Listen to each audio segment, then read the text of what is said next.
How's it, guys? And today we are talking about imposter syndrome and seeing if maybe you might have it.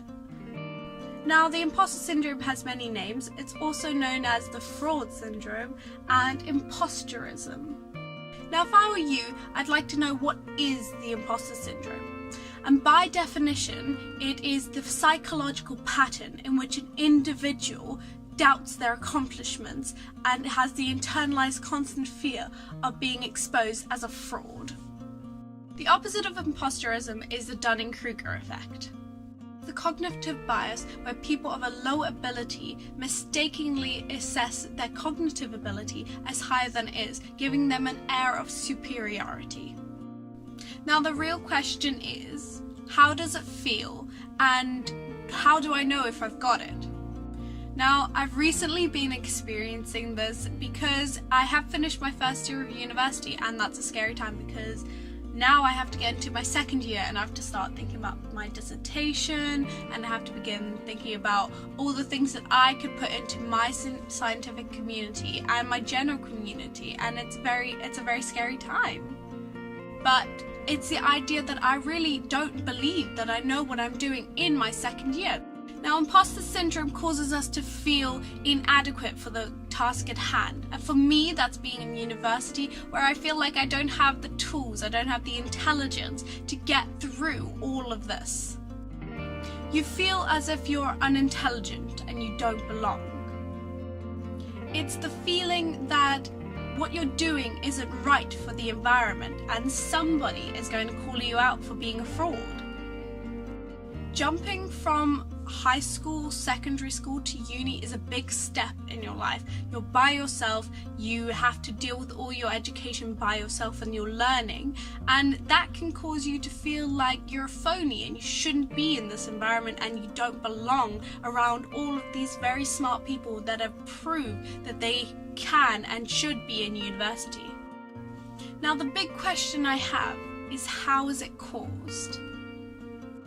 Now, I personally believe it's due to our schooling system and how we're not brought up to think about how we are going to have to be individuals in our community, be it scientific, educational, or social community. Due to the fact that in schooling systems we're putting to a year basis, so everybody that's the same age has to be in the same year, and that causes us to have a flock mentality where we are all lumped together and we just act all together because that's the way we've been taught.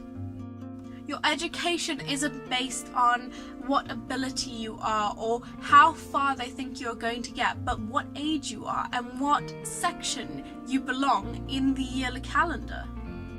This can cause us to not see each other and ourselves as individual, and may cause us to see us as just a group of people that need to get through something in order to carry on. But carry on to where?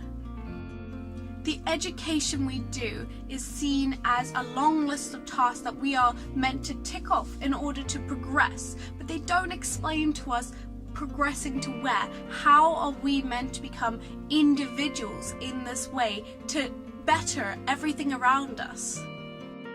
And most importantly, better ourselves. Now, I'm not the only one that moans about the schooling system in all our countries and how it shouldn't be done like this, but me moaning isn't going to do anything. We need to deal with the situation right now. Imposter syndrome is caused and it does affect a lot of uni students, and that's something you can fix yourself, because it's not always going to be that the schooling system is going to change so that it helps you. This is how it is, and we need to fix it ourselves. So that leads me on to, how do you deal with it? We need to start thinking critically about who we are and our abilities as people in this society. If you're in uni or in any other course that had requirements that some people might not have met, then it means you were better than other people and able to get into that course, and you need to recognize that as a person. Unfortunately, there isn't an overall fix, there isn't a quick snap to make things better, but we can all do things day by day because that's the only way you're going to get through all of this. But realistically, we all need to think critically of ourselves. Your last task, is that the best you could have done? And if it isn't, then you know you need to improve and get better at it. But if it is, then there's nothing to be ashamed of that. That's where you are at. And not everybody can be the best in every field, you know? The truth of it all is whatever you do is important for your journey in life, and you know whether that's good or bad, the best you can do, or not as good as you wanted it to be. But no one else can dictate that, and no one else is going to call you a fraud because they don't know what it's like to be you. Now, realistically, I can only talk for myself. This is my opinion, my viewpoint, and I do know that I can better everything I'm doing, and that's something I need to work on because it's not a quick fix, it's a slow progress. I know that I can do better for myself, for my scientific community, for my social community, and my educational community, and I'm going to work really hard to try and get there because it's a slow burn and not a quick fry. Now, I hope this might have helped you because giving it a name takes away its power. It's helped me to understand that there are totally plenty of people that are probably feeling this right now. It could be my lecturer, it could be my other course mates, it could be my friends. Anybody could feel this because it's a legit thing. And I really hope it helped you to understand that you're not alone in this. None of us are alone in this.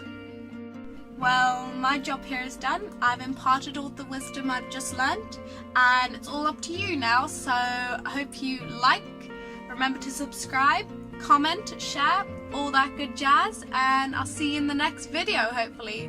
Bye!